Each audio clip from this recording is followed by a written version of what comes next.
Existe uma mentira que te ensinaram desde cedo.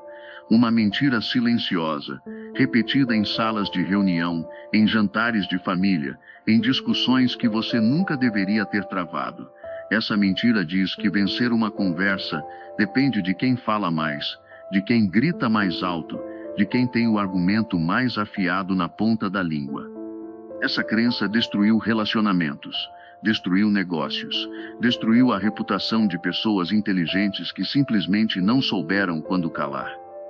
O poder de verdade nunca esteve na voz. Ele sempre esteve no silêncio. O estoicismo, a filosofia que moldou imperadores como Marco Aurélio e estadistas como Sêneca, sabia disso há 2000 anos. O sábio não reage. O sábio observa. O sábio escolhe, com precisão cirúrgica, quando falar e quando o silêncio vale mais do que qualquer palavra. Hoje você vai aprender 9 táticas práticas extraídas dessa tradição milenar para neutralizar pessoas difíceis, encerrar jogos manipulatórios e recuperar o controle de qualquer situação. A última tática é a mais poderosa. É o segredo para se tornar verdadeiramente inabalável. O Elf Pulse começa agora. Tática 1. A resposta tardia. Você já percebeu o que acontece nos primeiros segundos após uma provocação? O coração acelera. A mandíbula tensiona. A mente já está formulando a resposta antes mesmo de processar o que foi dito. Esse mecanismo, herdado de ancestrais que precisavam reagir a predadores, é hoje a sua maior vulnerabilidade em qualquer conflito humano. Quem provoca você está apostando nessa reação, está contando com ela. A provocação é uma isca, e a maioria das pessoas morde sem perceber todas as vezes. A primeira tática estoica subverte essa lógica de forma elegante e devastadora. Quando alguém lançar uma ofensa, uma crítica velada ou uma tentativa de desestabilização, você não responde, você respira. Você conta, internamente, 5 segundos. 5 segundos de silêncio absoluto, sustentado, deliberado. Esses 5 segundos fazem algo que nenhuma resposta inteligente consegue fazer sozinha. Eles expõem o agressor. No vácuo do silêncio, a provocação perde o chão. A pessoa que atacou começa a questionar a própria atitude. O ambiente inteiro sente o peso daquele momento. E você, sem dizer uma única palavra, já comunicou algo fundamental que não é movido por impulsos alheios. Marco Aurélio escrevia em seus diários particulares que a demora na resposta era um exercício diário de soberania pessoal. Soberania, não silêncio por fraqueza. Silêncio como escolha de quem já venceu antes de abrir a boca. Tática 2. A indiferença seletiva. Há um tipo de pessoa que você certamente conhece. Ela não grita, não ameaça abertamente. Ela opera de forma mais sofisticada e por isso mais perigosa. Ela faz comentários que parecem inocentes, mas carregam veneno. Ela planta dúvidas com perguntas disfarçadas de preocupação. Ela ocupa espaço na sua mente mesmo quando não está presente na sala. Esse é o perfil da pessoa tóxica funcional, e ela tem um combustível favorito, a sua atenção. Cada vez que você responde ao comentário dela, cada vez que passa horas ruminando o que ela disse, cada vez que ajusta o seu comportamento para agradá-la ou confrontá-la, você está alimentando exatamente o ciclo que ela precisa para continuar operando sobre você. A segunda tática estoica corta esse ciclo na raiz. Indiferença seletiva não significa ignorância ingênua. Significa uma decisão consciente de redirecionar a sua energia para aquilo que está sob o seu controle. Enquanto ela fala, você respira. Enquanto ela provoca, você observa, sem absorver. Epiteto, que nasceu escravo e se tornou um dos maiores filósofos da antiguidade, ensinava que ninguém pode ferir a sua mente sem a sua permissão. Ninguém. Nem o seu chefe, nem o seu sócio, nem alguém da sua própria família. A ferida emocional exige a sua conivência para existir. Retire a atenção. Retire o interesse. Observe como a influência dessa pessoa sobre a sua vida começa a definhar, lentamente, sem drama e sem confronto. O silêncio interno é mais letal do que qualquer resposta. Tática 3. O olhar de observador. A ofensa só tem poder sobre você quando você a recebe como verdade. Esse é o mecanismo que ninguém explica. Quando alguém te ataca verbalmente, o cérebro processa aquela informação como uma ameaça real, concreta, imediata. A resposta emocional é automática.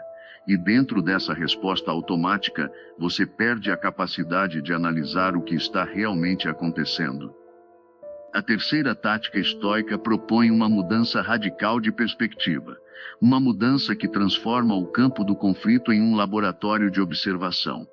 Em vez de se perguntar por que estão fazendo isso comigo, você passa a se perguntar o que esse comportamento revela sobre quem está agindo assim. A troca parece simples. As consequências dessa troca são profundas. Quando você adota o olhar de observador, a ofensa deixa de ser um evento pessoal e passa a ser um dado sobre o estado emocional de quem ataca, um dado sobre as inseguranças que essa pessoa carrega, um dado sobre o nível de controle ou a falta dele que ela tem sobre si mesma. Pessoas equilibradas não atacam, pessoas realizadas não humilham, pessoas seguras não precisam diminuir ninguém para se sentir grandes. O ataque sempre diz mais sobre quem ataca do que sobre quem recebe. Essa compreensão não é ingenuidade. É distância clínica. É a mesma frieza que um médico precisa ter diante do sofrimento para conseguir de fato ajudar. Você não está acima do conflito por arrogância. Está acima porque enxerga com clareza o que os outros ainda não conseguem ver em si mesmos. Tática 4. A resposta monossilábica. Existe uma forma de violência verbal que opera com sofisticação. Ela não se apresenta como agressão direta. Ela se disfarça de conversa, de questionamento, de preocupação genuína. É o interrogatório emocional. Perguntas que exigem justificativas, afirmações que demandam defesa, comentários construídos para que você gaste energia explicando quem você é, o que você fez e por que tomou determinada decisão. Cada resposta detalhada que você oferece é combustível para a próxima rodada. Manipuladores são alimentados pela sua necessidade de ser compreendido. A quarta tática estoica elimina esse jogo com economia absoluta de palavras, não com grosseria, não com hostilidade, com precisão. Um entendo dito com calma encerra uma tentativa de provocação sem oferecer nenhum ponto de apoio para o próximo ataque. Um certo pronunciado de forma neutra e pausada comunica que você ouviu sem sinalizar que foi afetado. Um obrigado pelo comentário dito com serenidade transforma a agressão em irrelevância. Respostas curtas não são esquiva, são arquitetura de poder. Quando você para de justificar as suas escolhas para quem não tem autoridade nem intenção genuína de compreendê-las, você recupera algo que foi cedido silenciosamente ao longo de anos, a sua soberania narrativa. Você não deve explicações sobre a sua vida a quem usa essas explicações como munição. O filósofo Zenão de Sítio, fundador do estoicismo, era conhecido por responder críticas com frases de uma ou duas palavras. Seus contemporâneos interpretavam isso como arrogância. A história registrou como sabedoria. Menos palavras, mais presença. Menos exposição, mais poder. Tática 5. A dicotomia do valor. Há uma pergunta que, feita no momento certo, dissolve a maior parte do sofrimento humano relacionado a conflitos. Essa pergunta é: isso está sob o meu controle?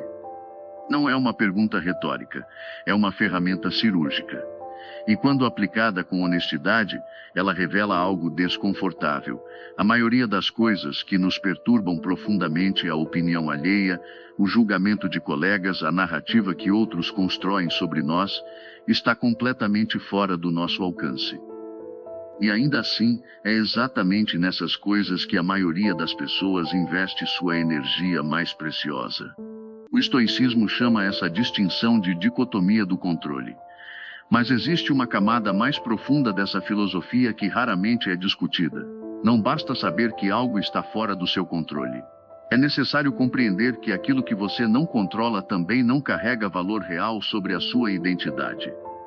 A opinião de alguém sobre você é um evento externo, como a chuva, como o trânsito, como a oscilação de um mercado financeiro. Você pode se preparar, pode se adaptar, mas não pode determinar o resultado.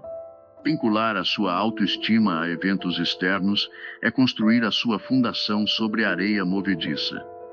Pessoas que chegaram a posições de verdadeira autoridade, seja nos negócios, na liderança ou na vida pessoal, compartilham uma característica comum. Elas pararam em algum momento de gerenciar a percepção alheia e começaram a gerenciar apenas o que estava dentro delas. Esse corte é doloroso, exige abrir mão da necessidade de aprovação.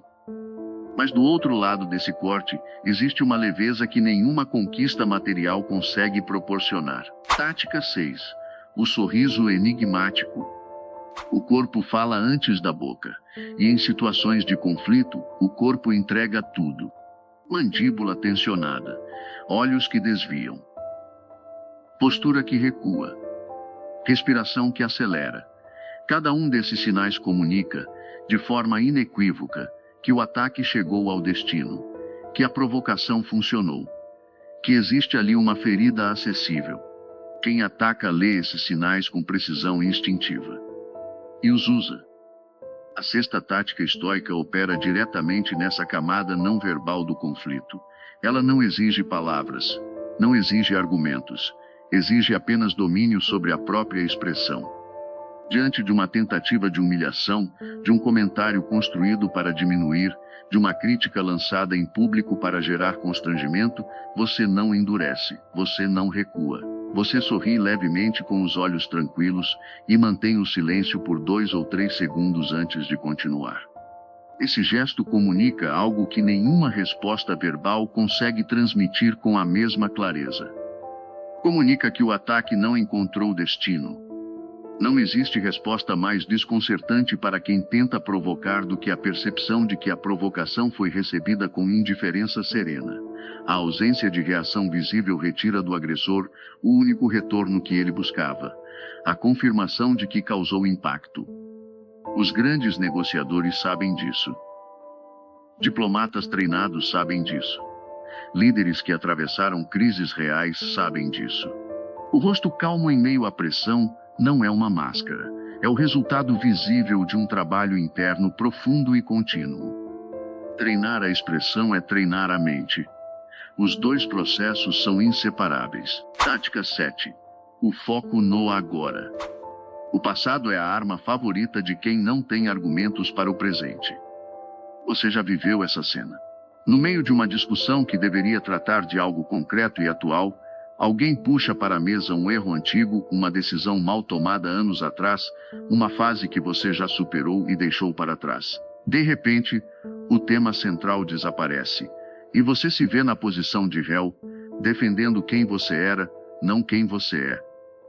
Esse movimento é calculado.